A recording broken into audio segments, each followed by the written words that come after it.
Tonight, the Lord has a very special word for all of us. At one point, while studying and doing the slides, no, for tonight's Bible study, I paused and was overwhelmed. Actually, naiyak ako actually. Um, there are things that's going to be spoken tonight. Um, I think very straightforward, and everybody will understand. Because the very unique, the very unique distinguishing mark of a child of God is that we hear His voice. No? So, hindi tayo yung nagpe-pray na, Lord, please let me hear your voice. No. We hear His voice because He's our Abba. So, parang yung mga magulang natin noong unang panahon, no? Um, the way we were established is that He calls us by our names. 'Di ba? Na may study pa nga na until ano at what time mo nalaman na ikaw ba talaga si Josephine? Sabi ng mga studies 2 to 3 years old daw. So, continuous calling us to our name because the calling of our names actually is establishing our destiny, 'di ba? Because our names have meanings, no? So, so balik tayo dun sa ano, no? We hear His voice. And tonight, I know that each and every one of us hears His voice. And because the Lord is a very special word for you and I, that He really loves you. And He wants us to understand it more deeper than yesterday or a minute ago. So, Father God, we thank you that your heart for each and every one of us is to know, Lord, that we are loved perfectly, that we are loved relentlessly, and the proof of that is that you gave your Son Jesus for each and every one of us. We thank you, Father, that your word will just quicken us, Lord, quicken our spirits, Lord, to believe you more, to believe, Lord, that your thoughts for us are the best and your thoughts for us are good now. In Jesus' name, amen. So, um, very short chapter from the stuff, from the book of Pastor Ellis, stuff that Jesus never said, but a lot actually, a lot of things that the Lord wants us to know tonight. No? And in fact, siguro not know, but reminded, but or maybe there's another vantage point, no, that will be unveiled to us. So, if it matters to you, it matters to Him. Why? Because simply He's our Abba. Why? Simply because He's our bridegroom. And the way to remove fear, His way of removing fear in our lives, in our minds, is to reveal Himself. The more that you know somebody, is the more that you will trust Him, right? So His way of removing fear is to reveal Himself through how? Through the preaching of the gospel, right? In the foolishness of preaching, the Lord reveals Himself to you and I. Because when you see what He is and who He is and what He has done, you will realize that what you're worrying about, in the words of the Apostle Paul, these things cannot be compared because these things are momentary troubles compared to the glory to be revealed in us or being revealed in us actually now. So again, His way of removing fear is to reveal Himself. That is why the most precious verse in John 17 verse 3, eternal life is defined like this. Eternal life is knowing Jesus Christ, the one you have sent, and God. Diba? So balikan niyo yung John 17:3. It is a landmark verse for you and I. You want to be less fearful, then we want to know you more. Actually, that is the prayer of our hearts, no? Lord, we want to know you more. Deep within our souls, we want to know you. Lord, we want to know you more. Because when we understand more, of how He loves us, of how His thoughts for us are thoughts of good, we will fear less. And fear will just dissipate, actually, in the knowledge of Him. Hallelujah. So, in John 2, 1 to 12, actually, this is the story, this is the first miracle that Jesus introduced Himself. And come to think of it, this is His heart for you and I. The Father's heart for you and I is unveiled, unraveled in the story of the first miracle, which is the wedding at Cana. Okay? Water turned into wine. Kasi, big deal yung wine sa wedding. 'Di ba? If it matters to you, it matters to Him.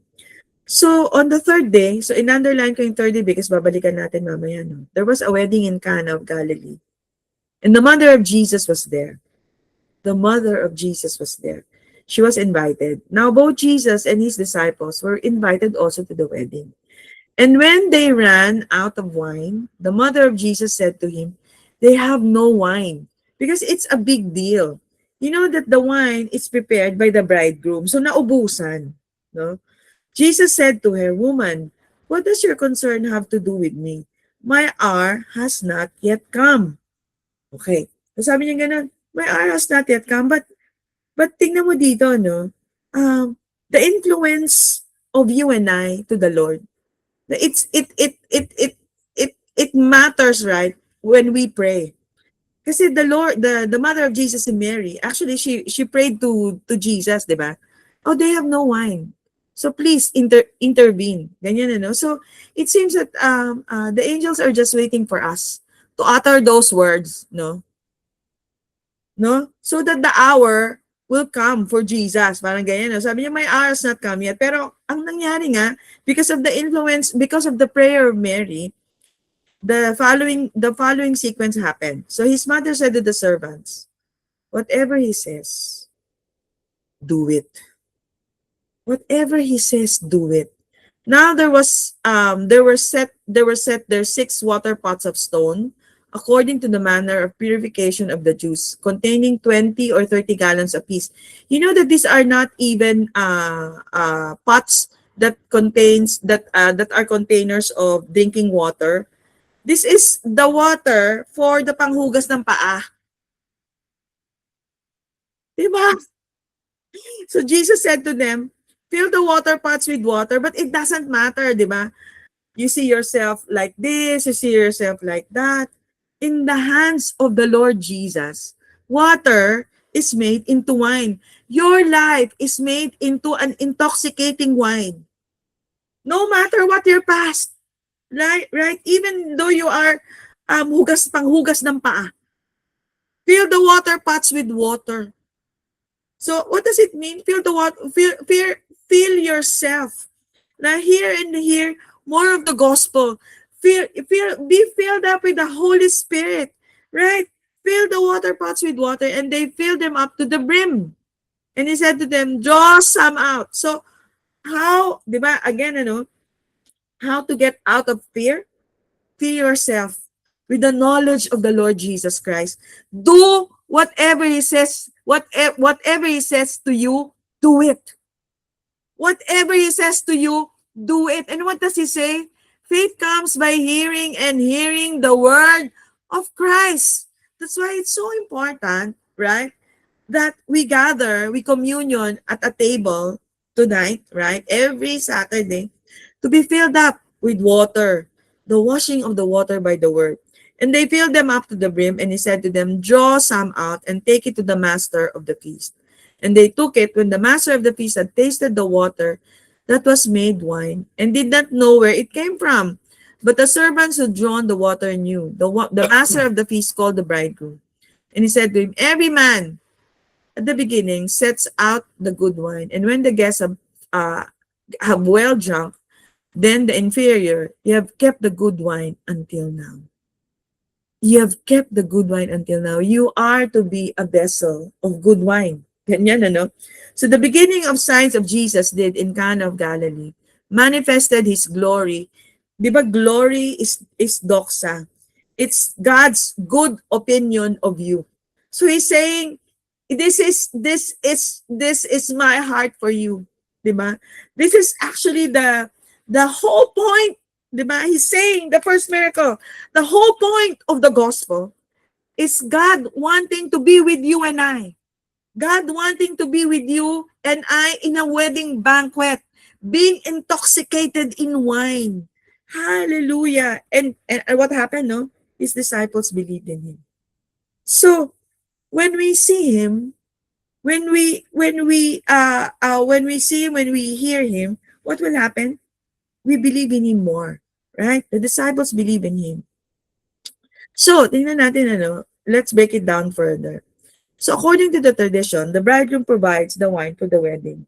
Jesus, our bridegroom, prophetically fulfills the role of the bridegroom here. This is the whole point of the gospel. Abba gave Jesus for you, for me, as our bridegroom, for us to be the bride. Hallelujah. Hallelujah. Hallelujah. So, so the earthly marriage, our earthly marriage, no, is a foreshadowing of this ultimate heavenly union. In the Amplified Bible, it puts it this way: the marriage of the Lamb at last has come, and his bride has prepared herself. That's you and I. She has been permitted, given freely to dress in fine, radiant linen, dazzling and white. For fine linen signifies or represents the righteousness. The righteousness, meaning upright, just, and godly living deeds, conduct, and right standing with God of the saints, God's holy people. Hallelujah. So, yung fine linen is it's not a righteousness the bride earned, but it's a gift. It is a marriage gift, one that was freely granted, a testament to Christ's perfect sacrifice on the cross. We know this from Isaiah 61 verse 10. It says, I will greatly rejoice in the Lord. My soul shall be joyful in my God, for he has clothed me with the garments of salvation. He has clothed me with sozo. He has clothed me from top of my head down to the soles of my feet with salvation. He has saved me. He has saved me physically. No? For he has clothed me with the garments of salvation. He has covered me with the robe of righteousness, as a bridegroom decks himself with ornaments, and as a bride adorns herself with her jewels. So, child of God, bride of Christ. Bride of Christ, our worth is found in him. Our maker, for your maker is your husband. The Lord God Almighty is his name. Isaiah 54 verse 5. So the phrase covered in garments of salvation in the original Hebrew is a powerful pictograph that speaks of being totally covered with Jesus. Man, you are totally covered with Jesus. You are totally covered with Jesus, with Yeshua. So the pictograph actually, the representation is the hand consumed by desire. He's desiring you and I. Ganon karubdob. Ganon karubdob yung pag-ibig niya sa atin. He is our righteousness. In 2 Corinthians 5:21, it makes it clear, for he has made him to be sin for us, who knew no sin, so that we might be made the righteousness of God in him. And as Romans 4:6, it says, even as David also described the blessedness of the man, unto whom God impute righteousness without works. Hallelujah. Hallelujah. So, again, in Isaiah 61:10-11, I will greatly rejoice in the Lord. My soul shall be joyful in my God. He has clothed me in the garments of salvation. He has covered me with the robe of righteousness, as a bridegroom decks himself with ornaments, and as a bride adorns herself with jewels. Who is your robe? It's Jesus, right? And as the earth brings forth its bud, as the garden causes the things that are sown in it to spring forth, so the Lord God will cause righteousness and praise to spring forth before all the nations. Through who? Through you. In 2 Corinthians 5:21, for he has made him who knew no sin to be sin for us, that we might become the righteousness of God in him. Romans 4:5-8, just as David, who describes the blessedness of the man to whom God imputes righteousness apart from works. Blessed are those whose lawless deeds are forgiven and whose sins are covered. Blessed is the man to whom the Lord shall not impute sin. You are blessed. You are blessed, my dear sibling. So, there is only one thing that runs across from Genesis to Revelation, the Bible. No? There's only one theme. The whole of the Bible is about Jesus, the Lord, our righteousness. There is only one theme. The whole of the Bible is about Jesus, the Lord, our righteousness. But the whole of Jesus is about us. The whole of Jesus is about us. He is God's love letter to you. He is Abba Daddy God's love letter to you. What makes the Bible irresistibly relevant is the fact that Jesus is all about you. He's all about you. So what matters to you matters to him. God has found a face in you that portrays him more beautifully than the best theology. Your features, your touch, the cadence of your voice, the compassion in your gaze, the lines of your smile, the warmth of your person and presence unveil him. Hallelujah. The fact, the truth is that Jesus is all about you. And that is the theme of the entire Bible. Hallelujah. He came for you and I, for us to become his bride. And the payment is his blood. The payment is his body broken for you. Hallelujah. Hallelujah. 2 Corinthians 3:2. Instead of an impressive certificate framed on my wall, and this is Paul saying, no, I have you framed in my heart. You are our epistle, written within us, an open letter speaking global language, one that everyone can read and recognize as their mother tongue. Wala akong tissue.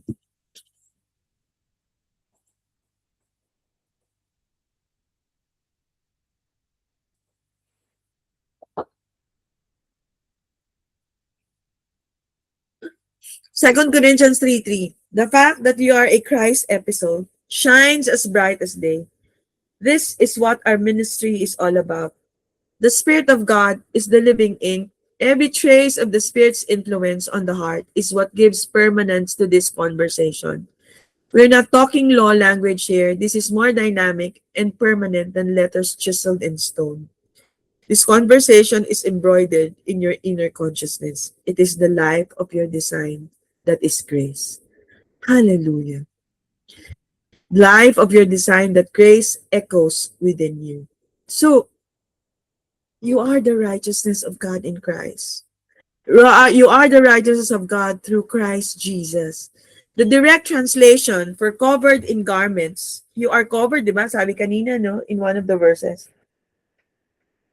Covered in garments of salvation is to be totally covered. Totally covered with. So the totally covered with. So the pictograph, no? Yod, shin. The pictograph, the hand consumed by desire. How does it fit? It talks about Jesus. That is totally covered with Jesus. Totally covered. You are totally covered with Jesus. Hallelujah. You are so righteous. You are so righteous. You are so prepared for the wedding feast of the Lamb. And what does it also mean? Righteousness means shared likeness. Shared likeness is righteousness. It is the central theme. It is central to the biblical understanding of humanity's identity in God. Again, shared likeness. You are your father's daughter. Like father, like daughter, like father, like son. Shared likeness is righteousness. It is central to the biblical understanding of humanity's identity in God. So the shared likeness is the restoration of God's original intent for humanity, reflecting his nature, which is realized not by works, but by gazing upon, and trusting in the finished work of Jesus Christ, who is the perfect image of God. Hallelujah. Hallelujah. So in John 2, again, 2, 1:12, I just want to point out dun sa verse 2. On the third day. Remember, this was the theme of the year actually. I think last year, no? What does the third day stands for? What does it talk about? Diba? It talks about the resurrection. It talks about the resurrection. On the third day, he rose again, right? Friday, he died for you. And then Sunday, he rose with you. So, there is a death, which is the death of death. And this is the theme of the gospel. The theme of the gospel is Christ died, right? And Christ has risen again. We don't stay with the crucifixion. No, but Christ has risen again. The death, which is the death of death. And this is the theme of the gospel, which is eloquently proclaimed by Pastor Karl Barth. So Jesus came to raise the dead. Sabi ni Father Robert Farrar Capon. You know that he's a father, right? He's a monk. Jesus came to raise the dead, you and I. He did not come to reward the rewardable, improve the improvable, or correct the correctable. He came simply to be the resurrection and the life of those. He came simply to be the resurrection and the life of those who will take their stand on a death he can use instead of a life he cannot. Hallelujah. So you are a resurrected being. On the third day, di ba? On the third day when you died, now you were rose with Christ. And now you are married to the one who was raised from the dead. How can a dead person be married to the one who was raised from the dead? Kailangan kanyang i-resurrect, di ba? Hallelujah! Hallelujah! Hallelujah! And this is the truth of the gospel. The whole point of the gospel is you resurrected so that you are going to be that you are to be married to the one who was raised from the dead. So Christ was so one with us that when he died, we died. For he did not die for himself, but for us, and he did not die alone, but we died in him. This is in Colossians 3:3, in him as those whom he had bound to himself inseparably by his incarnation. Therefore, when he rose again, we rose in him and with him.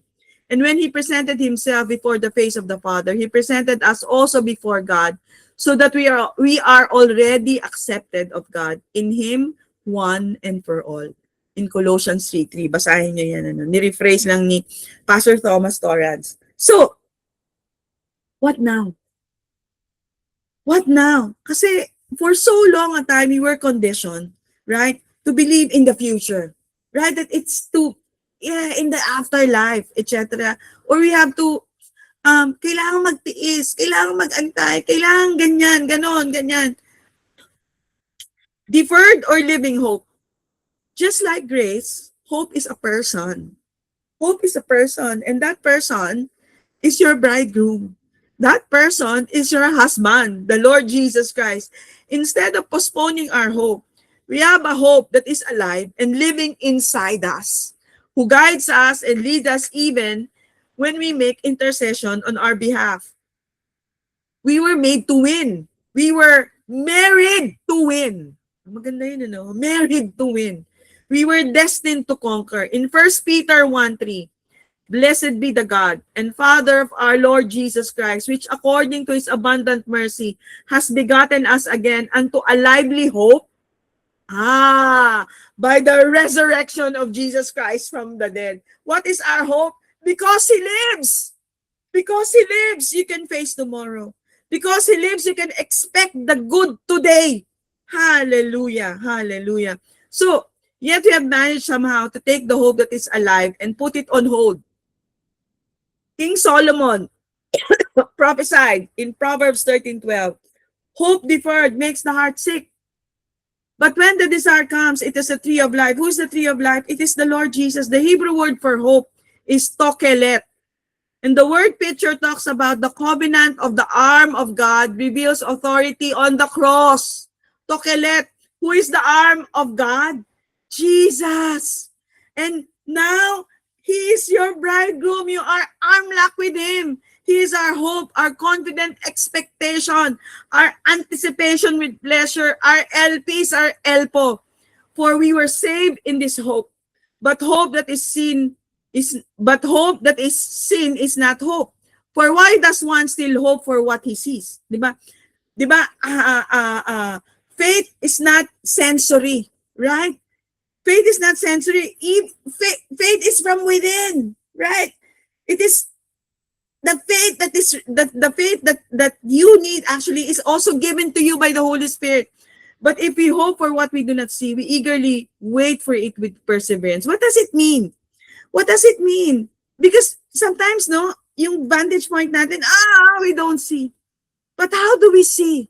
How do we see in faith? One FB post said, the day you plant the seed is not the day you eat the fruit. Naturally, that's true. But hope is not natural. It's spiritual reality. So what you see on the paper, right? What your friends say. What does your friend, those are natural. Those are natural. But the spiritual reality is your reality. We need to let go of someday mindedness and expect now. Now, I am whole. Now, you are healed. Now, hallelujah, because you are married to the one who was raised from the dead. The same Spirit who raised Jesus from the dead lives in you. Hallelujah. John 5:25 says that the hour is coming and now is. May verse na ganyan. John 5:25. It says the hour is coming and in fact, it's now. Hallelujah. What makes the hour that is coming the now is? What makes the hour that is coming the now is? There are a few words in Hebrew that means hope. Yakal, it means to wait and wait expectantly. Batak means assurance, boldly, without care, confidence, a place of refuge, involving both fact and feeling trust. Actually, naaral natin to, I remember yung batak, no? It is to be welded to God, right? Yung batak. But number 3, actually, tikba. It means accord. It is kaba, meaning to look or to be bounded together by twisting. What does it mean? What does it mean? In Greek, it is actually elpis, yung tikba. LP, so it means expectation of what is sure or certain. It is to anticipate or welcome something. So that's why prayer is actually just being grateful, being thankful of the finished work, being thankful that the provision is already given. Hallelujah. So, meron akong narinig na between a talented person and a grateful person, mas pipiliin niya na i-present yung grateful person kaysa somebody who's very eloquent, who's very ganyan, na talented but hindi siya grateful. No, because prayer is actually being just grateful. Hallelujah. So every time we partake of the bread and the wine, we are being thankful to the finished work. So, to the Greeks, the future was uncertain, and so hope was their projection of the future, whether good or evil. But Bible hope is to have an absolute assurance of good. Bible hope is to have an absolute assurance of good. We are to expect good. We are to expect good. If it matters to you, it matters to God.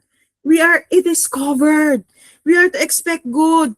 We can have a confident expectation of our future because He's a good daddy. 2 Corinthians 2:14, He's always lead us to triumph in Christ Jesus. Jeremiah 29:11, for I know the thoughts that I think towards you, says the Lord, thoughts of peace and not of evil, to give you a future and a hope. So tikva, the tether of hope. Waiting on the Lord. Yung wait kasi dyan, no, in Isaiah 40:30-31, kasi dati ang turo, no, just have to endure, ganyan. But those who wait on the Lord. So alam na natin yung wait, it's actually hope. So, what is it? Thinking the same things. Thinking the same thoughts. thoughts of God about you, right? It is finished.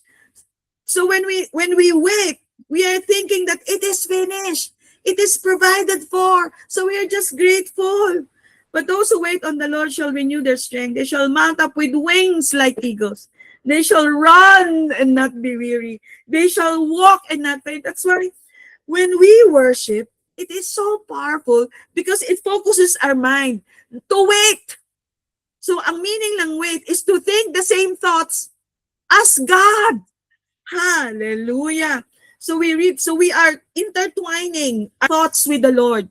We read this verse as promise from God, thinking that we all need to do is to get through these circumstances. Ganyan. Da.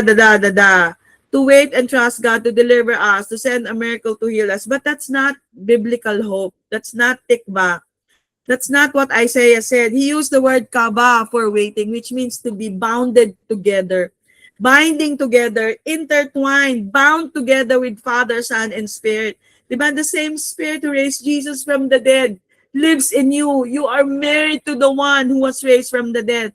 The Hebrew ancient root means to be confined or hedged in together. But we haven't understood that. Instead, we waited and waited and waited.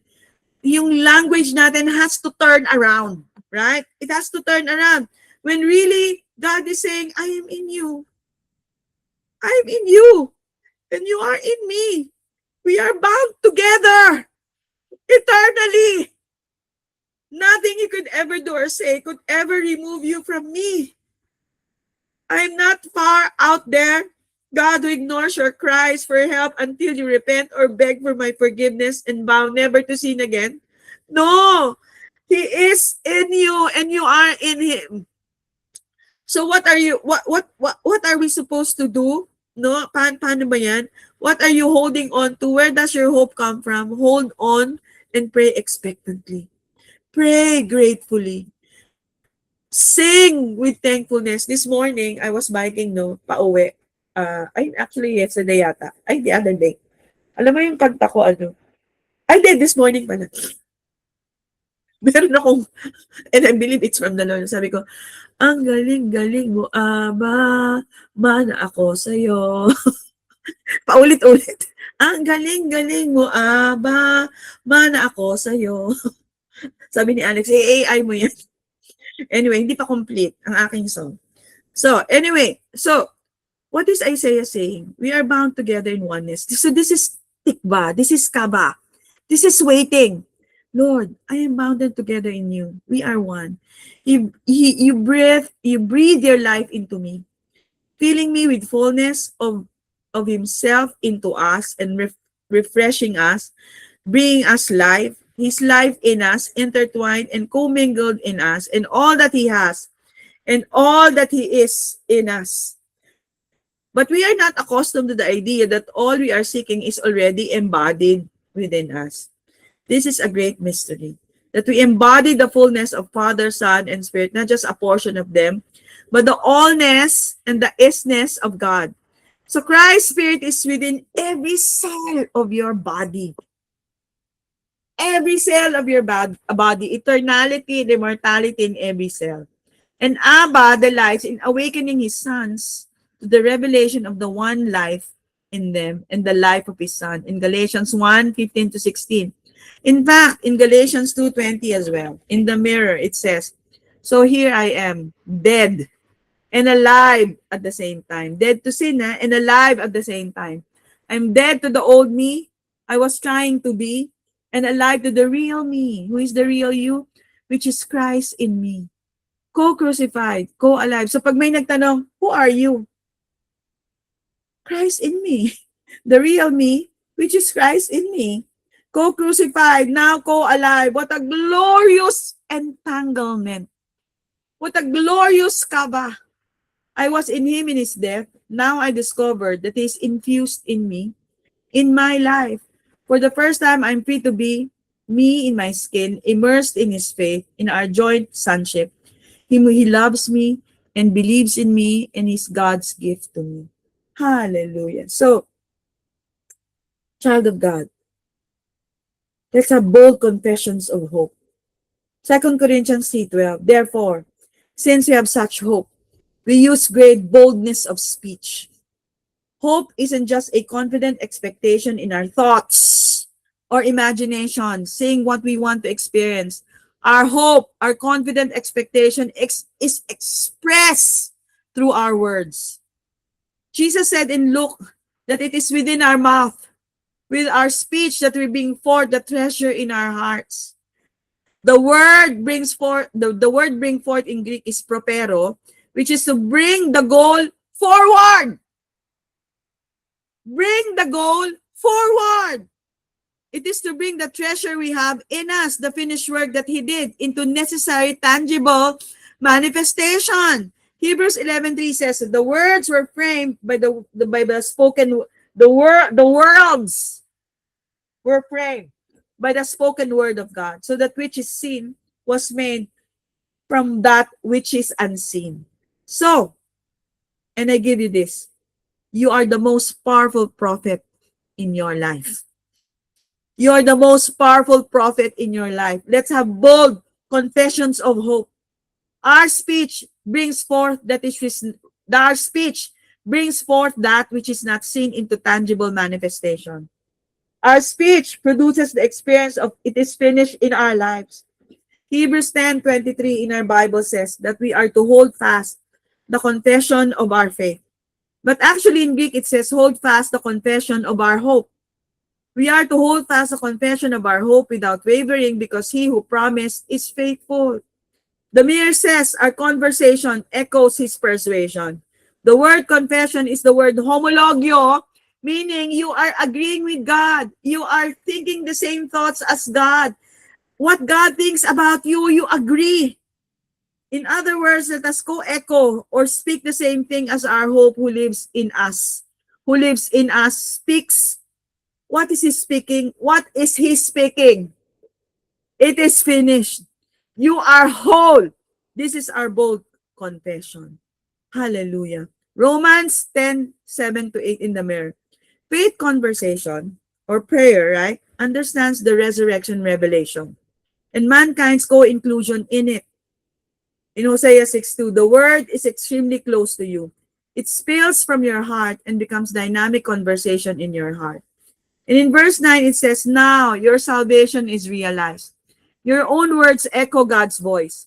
The unveiling and the masterful act of Jesus forms the words in your mouth and inspired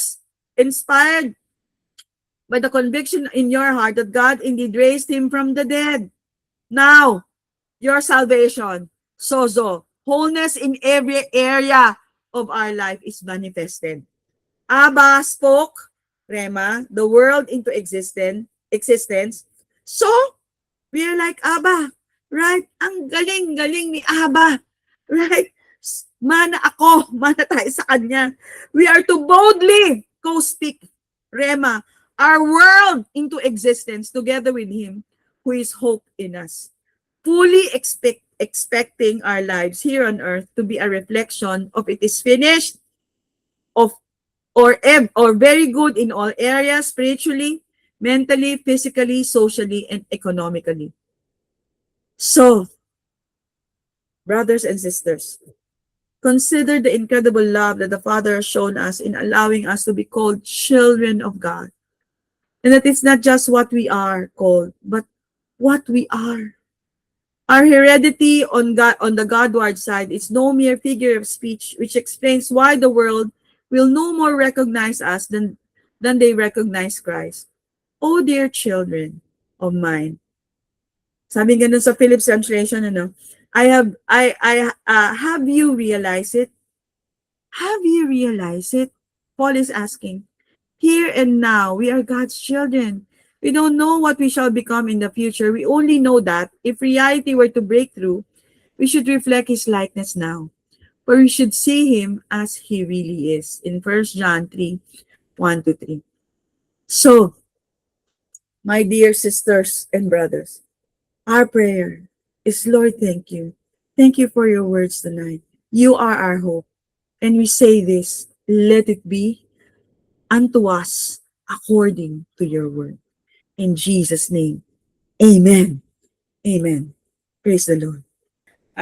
All of us, parang aligned with the heart of the Lord na hope deferred makes the heart sick. Kasi hindi talaga siya deferred. So, hindi siya deferred payment. Finish na siya.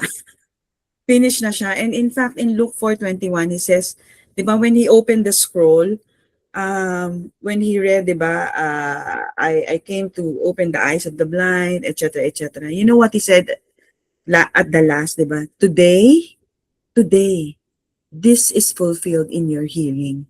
So today, hindi tomorrow. So yung kanta ni Annie na tomorrow, I love you tomorrow, hindi siya biblical. Hindi siya biblical hope. So today, it is today. Kaya nga ang kanta, this is the day that the Lord has made, Grateful hearts, we will rejoice and be glad in it, For this is the day that the Lord has made. Diba? Tapos meron pang kanta na so yun, so today, so siya, so let's continue to journey in this today. O diba? In this yung heart ni Lord sa atin na para kasi tayong para tayong always waiting. Parang para tayong, okay, ito revelation, para tayong bridesmaid, but never the bride. Diba? Diba? But we are always the bride. We are the bride. Diba? Yun. So, hindi tayo, we must, act accordingly. Diba? We are the bride. We are the bride. We are more than conquerors. Amen. Amen. Okay. Let's be thankful na ganyan and have our communion. Praise the Lord. Oh, diba? Now let's prepare our communion elements. Okay. Heavenly Father, we come before you with thankful hearts, not trying to earn your love, but resting in what you have already finished in Christ. Thank you that Jesus is the full expression of your heart towards us, and that in Him we see your grace made visible. We thank you, Lord, that prayer is not striving to reach you, but responding to what you have already done. You have spoken, you have given, you have finished the work through Jesus. So today, Lord, we come with gratitude, aligning our hearts with your truth. And as we take this bread, we remember that the body of Jesus is given for us. We thank you that in His brokenness, we are made whole. In His sacrifice, we are brought near. In His finished work, our identity is secured. We receive this with gratitude, Lord, resting in the reality that we are accepted in Him. Let us take our bread.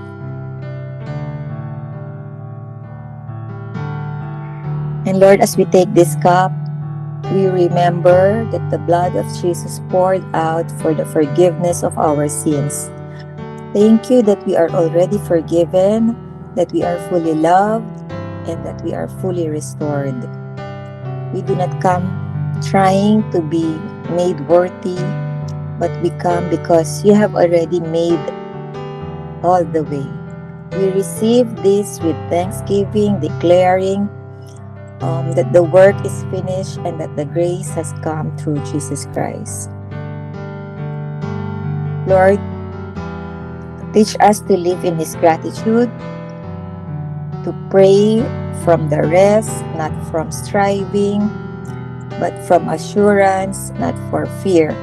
Let our lives be anchored in His finished work of Christ, where hope is secure, faith is within, and your Spirit live in us. Let's drink the cup. We honor you, we trust you, Lord, and we thank you. In Amen. Jesus' name, amen. Amen.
Now let's prepare our communion elements.